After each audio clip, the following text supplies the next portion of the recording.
is Zangpola. I am Thai. The first time I saw her, I immediately wished we had someone like her when we were growing up, so we had someone to look up to. She carries a whole lot of positive vibes. Please help me in welcoming Tshering Yangzom. Thank you for coming on the show, Tshering. Thank you so much for having me here. It's truly a huge honor for me, and thank you for giving me this opportunity and this platform to represent the plus size fashion and the body positivity to put it into the limelight. You're primarily known for your vlogs on Instagram. The account that you have created is Bhutanese plus size fashion. Tell us a little bit about it, your reason behind starting such an account. Well, Bhutanese plus size fashion is a journey of a very simple and a very ordinary plus sized Bhutanese girl to self-love. Some are better in writing, some are better in speaking, but I'm neither of that. So I rather chose to do styling vlogs in order to express myself and in order to pass the message to my viewers that even if you are plus size, it's okay to be a plus size, and you're worthy of feeling beautiful in your own body. You're worthy of wearing the stylish clothes, the clothes which you have always wanted to wear, and you're worthy to feel beautiful in your own body. So in most of the social media platforms, people always tell us how to look like, and they do not tell us about being okay with how we look like. In our society, it's kind of toxic when it comes to attaining the beauty standards that it has already created for us. Yes. And I wanted to step out and create a little space for myself on the internet and tell the world that they are wrong. In fact, they have been wrong this whole along. All bodies are worthy of looking spectacular and looking beautiful in their own unique ways. It's the society, like you were saying. Yes, right. It's definitely the society. It's forget other people, even you who is a plus size person, even you think you don't look nice in that sweater. That's how deep the society has gotten into you, even you are programmed that way. Yes. So that's why it's incredible that you have sort of broken away from this, and you have decided consciously that I'm going to accept myself, and it's very inspiring to see. Yes, even in all of my vlogs, I try to convince people that even if you are plus size, you can look beautiful. You can carry out different outfits, different looks, just as any other skinny girls. So I just wanted to convey the message to those viewers. Okay. And it has been about a year since you started. When did you start it, and can you tell us right in the beginning, when did you start it, and how was the initial reaction from people? Well, I've always wanted to represent the plus size and the fashion style that a plus size can do for our country. And that is the reason why my best friend and we kind of started a similar vlog on Facebook.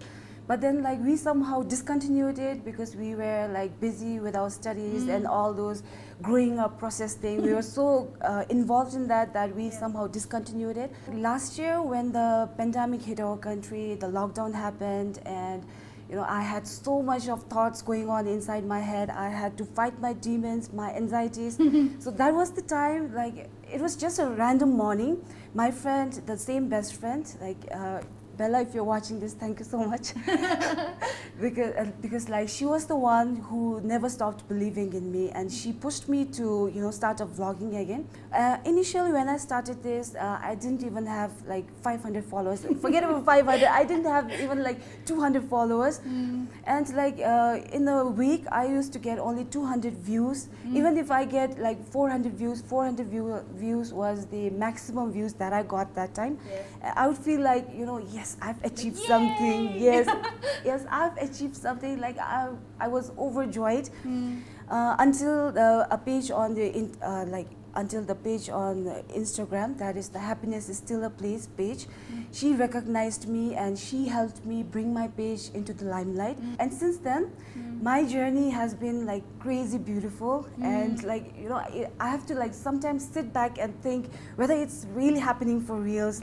Today, I've never imagined, after 1 year and 4 days, I'd be sitting here in front of you, getting interviewed and all. It just feels like a dream.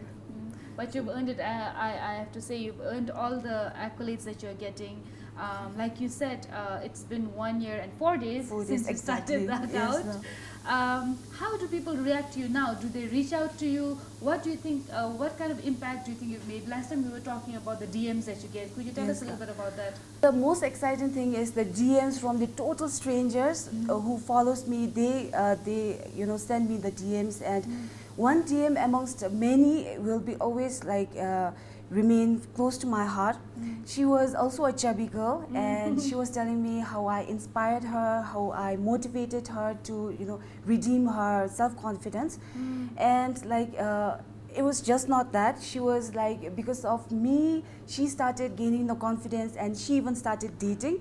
And like, so nice. yes, like, I still get the chills. It's so nice, right? Yes, when you know you're actually impacting people like that. Yes, So like, I've nice. never thought like I would be, in that place to actually inspire someone out there who is like going through a phase which I was once in. Yes. So like.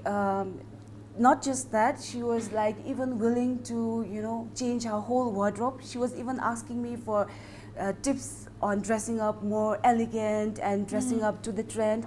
So I was really like moved by that message. And not only that, during the International Women's Day, I interviewed for Youngs, and I even got featured in their magazine, which was a huge milestone for us. It still feels like a dream. And after that, I got featured in Humans of Thimphu, and then the UN's page in Instagram, and then I even got featured in one of the local newspapers. And like the support that I've been getting from the people, from the viewers, has been massive. Even the stores out here, they send me PR packages, and to which I'm really grateful, and like I'm really thankful for all of them. No, and we are thankful for you. Obviously you're hitting a nerve. Obviously you're touching people in the right way, which is why you have this overwhelming support and show of love. And I think you should bask in it, and you should enjoy it, and I think it should motivate you, which is I think what's happening with you. You're more motivated. Yes, even a small message from a total stranger definitely motivates me to do more, to contribute more to the society, and like I'm so glad that I'm a small part of the change that I can see in the society about how people are taking plus size and the fashion styles that a plus size can do. That's very nice. I'm very happy to hear all of that. There's another very interesting thing that you told me, that you follow a lot of accounts on Instagram, and you have found that most of them are actually catered for skinny people. I found the reasoning behind it quite interesting and quite telling of the society that we live in. Tell us a little bit about it. Actually, for my fashion inspiration, I kind of follow a lot of vloggers on the Instagram. But the most funny thing is that apart from 2 vlogs that I follow, those are like catered to the plus size, rest all of them are like catered to the skinny people. Like, but the size difference that we have got doesn't really matters to me. Like I've never really felt bad about my size. I'm not skinny like them, but the way they play with the colors, the way they mix and match their outfits is an art for me. So there's always something that I can learn from them.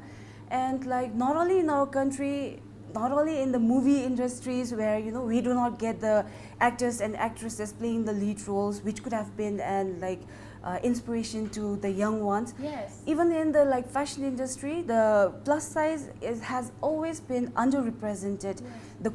The clothing choices that the skinny people have are massive compared to what we get.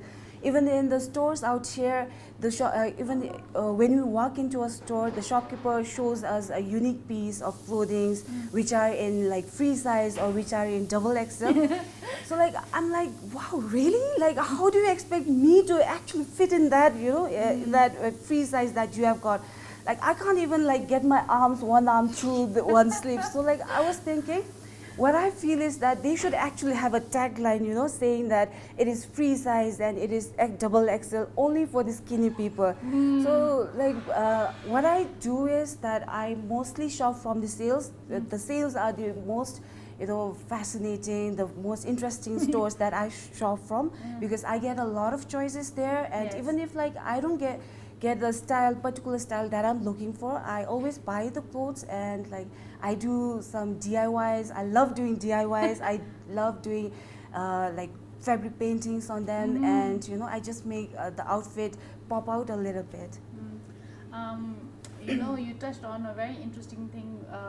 Forget the fashion industry, but even the movie industry, like you said, the plus size people are really underrepresented, and it would have been nice when you were growing up to see a plus size actress, you know, looking beautiful and running the world, you know. Yes, and definitely. During my school days, I always used to wish to have somebody out of my family. My family has been always supportive to me, but out of my family in the social media platform to look up to, but I had none during those times. Only in the college days when I got like exposed to the real social media, and a lot of things happened, and after that only I got, you know, in touch with the movies where the actors and the actresses were in the lead roles. They were actually into fashion, so I still remember those movies and I still watch those movies. When I think about the mentality of people towards plus size and the clothing choices that we get now to like what we had back then, like about 10 years ago, it has kind of changed. Okay. Yes, like it has definitely changed.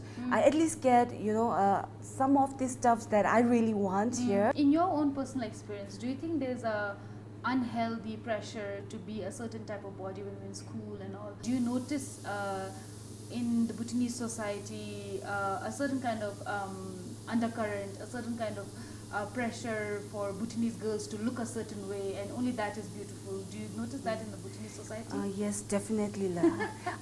Because like through my own personal experience, I've gone through this, and like, you know, it's still, you know, gives me nightmares sometimes. But like I'm over it finally, and I'm happy with what I am right now.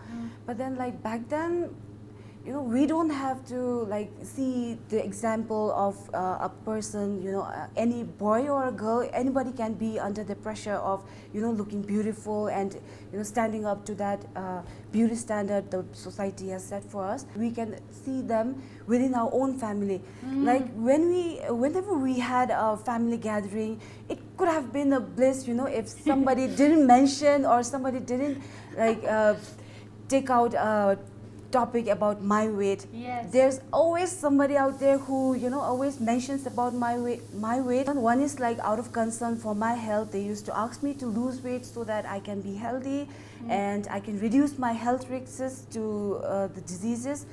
And another comment would be like to lose weight just to look pleasing to the eyes of the other people.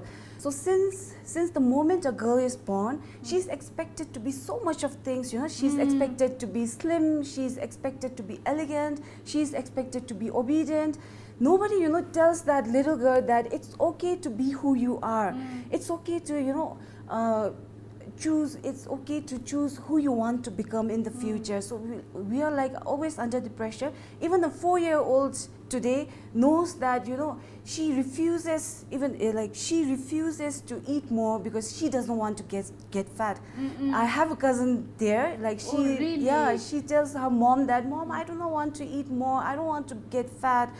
So like we are the society now, and it is our responsibility to, you know, educate our younger generations about the body diversities we have. Tell them that all bodies are beautiful and all bodies are, you know, unique in their own ways. And while growing up, I always wished for someone out there whom I can look up to, but I didn't have any back then. But right now, I wish to be that someone for somebody out there who really needs it.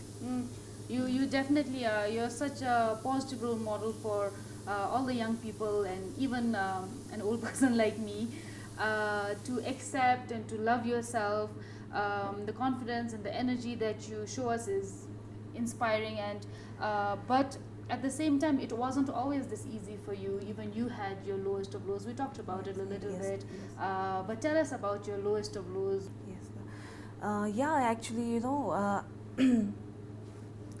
I've been a plus size my whole life, and while growing up, I obviously faced a lot of discriminations, a lot of bullies, mockeries. I've been called by names, and I even experienced rejections on my face.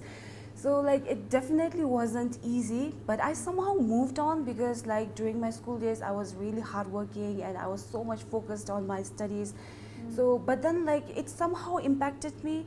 I mean like it somehow affected me, and I somehow became so insecure about my body that I rather chose to hide all those fats, those stretch marks under those big chunky baggy clothes.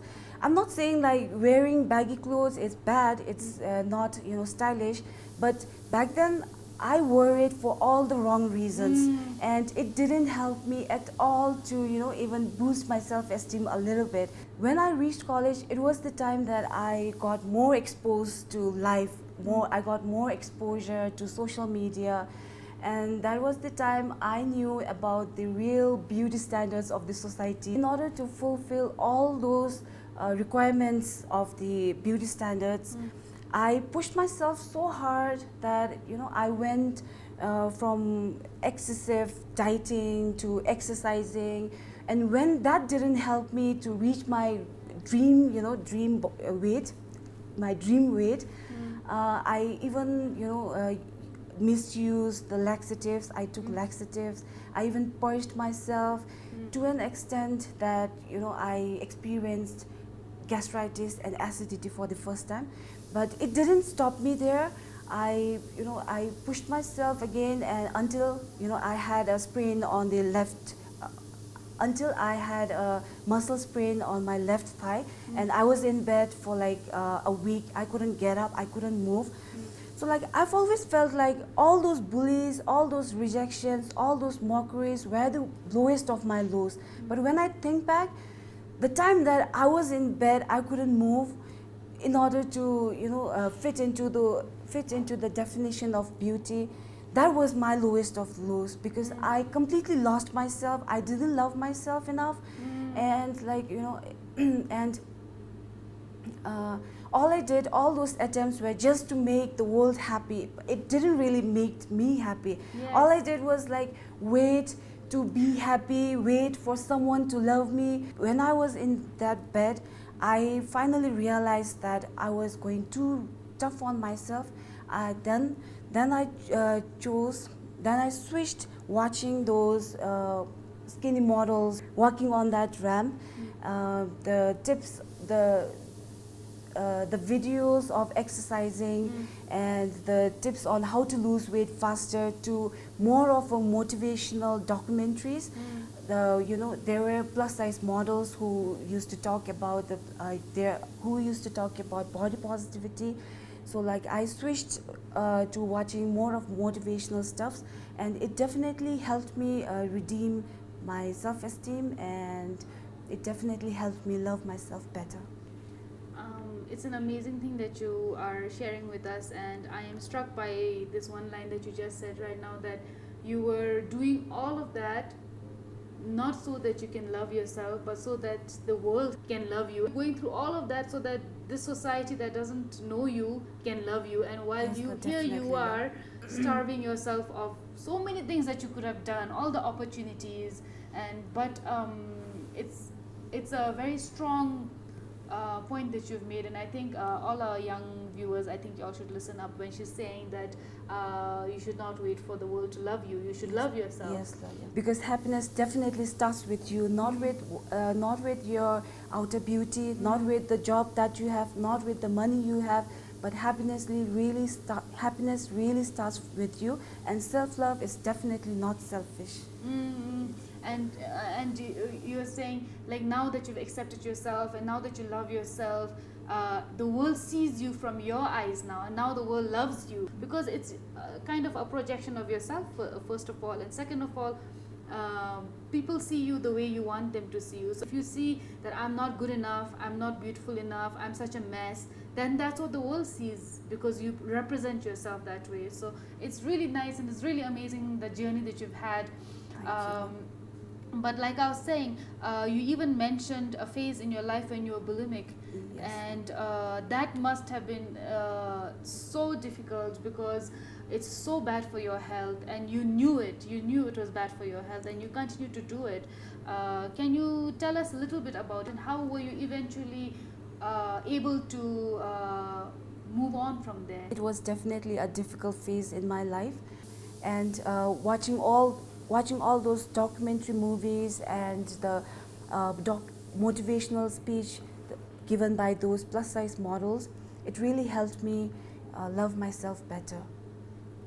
I'm I'm so happy and so proud, and you've obviously come such a long way, and all the way to self acceptance and self love, and I'm so proud and happy for you. But it is kind of a fine line that we're doing. Because while we want to promote self-love and self-acceptance, we also want to be careful not to promote unhealthy lifestyles and obesity because of the obvious related health risk to it. So do you distinguish between these two opposite ends of the spectrum? If you happen to visit my blog, you'll find that it's full of body positivity, being happy with the body type that you have, being kinder to yourself, and eating whatever you want without caring about the world. But I definitely do not mean, or I definitely do not aim to promote obesity. Like, I'm not asking people to, like, just lay in your bed and just sit back and eat whatever you want, eat all those unhealthy food and gain a lot of weight to an extent that you can't even get off your bed. I'm not asking people to do that. For me, what I feel is that the body type that I'm in right now, I'm happy with it, and there's not a single thing that I want to change. And I'm also at the same time maintaining the same body, same weight. I go for evening walks, and at the same time I eat a lot so that I can maintain a balance. And at the same time, I try myself that I do not push myself so hard, and I do not repeat the same mistake that I've done before. So I'm doing it in my own pace, and for the first time in a long time, I'm finally happy with my body, and I intend to maintain the same weight throughout. More power to you. I hope you remain this happy. Apart from your Instagram fame, I'm so proud and happy and immensely in awe of you because you also hold education in equal importance, right? I think a lot of people don't know, but you have double degrees. So tell us a little bit about that. You are a little bit of a study-holic person, no? Yes, definitely. I was back then. Ever since I knew what a civil engineer was, I always wanted to become one. And also, I happened to be good in my studies as well. I was such a hardworking kid back then. But after my class 12, I couldn't make it to CST, and obviously I was shattered. My dream was shattered. And back then, I was so much different than what I'm right now. I didn't have the courage. I was scared to go to India and pursue my dream, pursue BTech in civil engineering. So I rather chose to grab whatever was on my way. After I didn't qualify for CST, I got qualified for the course BTech in mathematics and physics in Sharapsi. I completed the 3 years of my degree, but deep down I was still sad. I wasn't satisfied. And after graduating from Sharapsi, I attended this graduates orientation. That was the time that I got exposed to the real job field. And one day I was just sitting back and I was just imagining myself 5 years from now. I could picture myself, doing a job, working for a government employer or a corporate employer, and doing a job that I wasn't happy with, I wasn't passionate with. I didn't want to regret for not taking a chance on my dreams. So that time, I decided to pursue my dream, my long lost dream of becoming a civil engineer. And then I talked with my family. My parents were also very supportive of me, and I went to pursue BTech. And now I have 2 degrees. That's so nice to know. It's impressive. So I wanted people to know that. Thank you, ma'am. I also know that you're the eldest and you have 3 younger siblings. Yes. So what do they and what do your parents think of your Instagram fame now? Well, Instagram fame is such a loaded word. I don't know whether I'm that capable of that phrase. But for my parents, like it doesn't really matter to them because they have accepted me with all my flaws, with all my small victories, with all my failures. So they accept me with or without the fame. But for my siblings, my two younger sisters and my brother, they have been really excited for me. Like especially my younger brother. Like whenever I do vlogs at home, whenever I go outside, he's always so excited to, and he always, you know, asks my other two sisters that, "Oi, aji kitari kachi kende, aji kitari kola kasum kende, dress up kasum kende." He's always so excited, and my two younger sisters as well. They have been with me throughout this journey. Even my the second eldest sister, she's really giving. In a way, we all feel like she's the eldest sister and I'm the youngest one because she's so caring and she supports me so much that even she gifted me an iPhone when she's carrying a Vivo phone herself. So just so that I can make better vlogs with better, you know, picture quality and all. So that time I was so much moved, and I'm really thankful for all the support that my family is giving me right now. I also want to thank your sister for giving you the iPhone because otherwise we wouldn't see more of you. So thank you, Tshering Yangzom sister. Will you give us 5 tips on how to dress up for plus size girls? Yes, definitely, La. From my opinion, what I think is that you must definitely own an oversized white collar shirt. So the second tip that I would give is, like, if you are into wearing dresses, you should definitely go for the dresses which has a waistline so that it can accentuate your curves and give you a right cut on your curves. And the third one is you should definitely own you know, oversized blazers. Fourth one is, like, you should definitely have oversized pants. Like I go for trousers mostly. I love trousers and I do not like really go for mom jeans, but if you are into mom jeans, it's also trendy and it's also stylish. And the last one is a little bit of color. I always suggest that even I wear a little bit of color in every outfit that I choose, because I feel like if you wear a colorful shoe or even if you carry a colorful bag, then it really makes your outfit pop out. Okay, so thank you. I hope you guys were listening to all the 5 tips that Tshering has just given us. And I also want to ask you, what advice or message would you give out to the young girls who are watching us right now? Put your education and your career on the topmost and work for it. And I don't think that there's anything wrong with you or with your body. It's the society that makes us feel that way. You should always wear your confidence, because confidence is exciting, confidence is beautiful. Choose your mental health, choose your happiness first.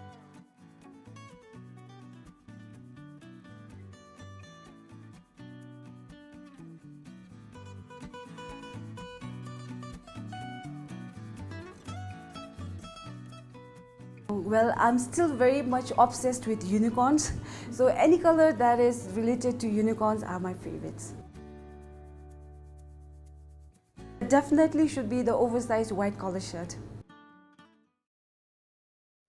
It definitely has to be the wide range in the clothing choices that we women has.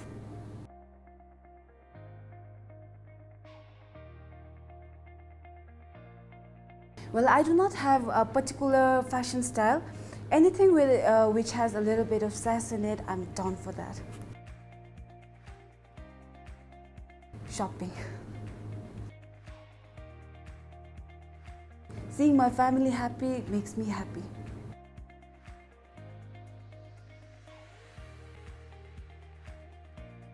I would rather lose my eyebrows because I can get a fake one, and for eyelashes I need to protect my eyes, so I need the eyelashes. Obviously overdressed, because I believe that you're not overdressed, everyone else is underdressed. Full time in clothes, because I believe that fashion always comes back. I'll choose giving up cell phone because I think that we need a break from social media, so I'll give up my phone for a month.